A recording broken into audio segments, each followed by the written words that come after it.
a lot of us, this week is a payday Friday week. We love that.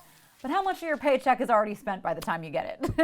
I think it happens to a lot of people. That money comes in, that money goes right on out. So listen to some of the stats here, because in a study of about 2,000 people, on average, people spend more than 1/3 of their paycheck within the first 12 hours of getting their paycheck. And I can totally see how this happens because I get my paycheck. If it's the right time of month, I immediately pay my rent.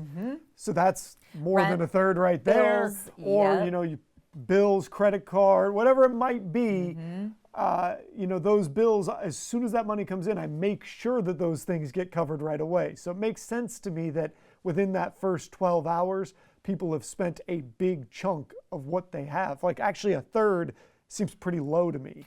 Yeah, I guess when you think about it and when you think about, just how much everything costs these days, but I definitely have on the 2 paycheck months, one is kind of the fun spending paycheck and one of them is the chores spending paycheck of all your bills, the student loans, all the fun stuff.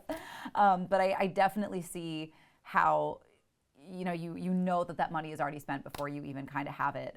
But when it comes to sort of and I think especially this time of year as we gear up for the holidays, that number is going to be even more. I already did start a little bit of my holiday shopping and I'm like, dang it. It comes quick. And listen to some of these extras. So we said 1/3 is gone after 12 hours. A half of it is gone by 48 hours. Only about 28% of people prioritize savings right away.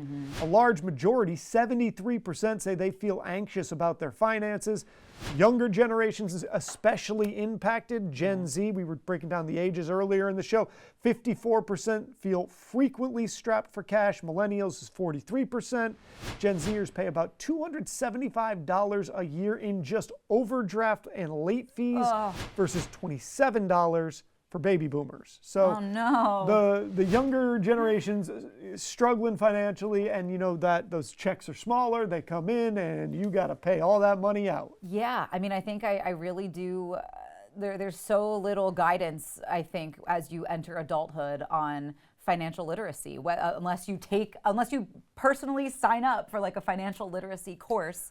I think there's a lot of unclear things as you enter the adult world that you're like, what am I supposed to do? That's certainly true, but I don't think you can financially guidance yourself out of just not making enough money. Well, right. Like rent is what rent is, and food cost. You can get on the cheaper side of certain things, but if you're only making this much and your bills cost this much, it's all gone. Yeah, and I definitely think that there's a reason why people are so nostalgic for 90s and 2000s TV. And I think it's because we're drawn back to those moments where maybe somebody in their 20s could live and have fun. And so it is a little bit of wish fulfillment and just that daydreamy quality of let's see what happens. But of course, we've got more show coming your way. We do have our dish of the week. Don't forget about that. A little way to save some money but still eat good. And we got the gang from Preston coming in, and there's a little golf involved. I think you might like this one. Ooh, all of that is on the way.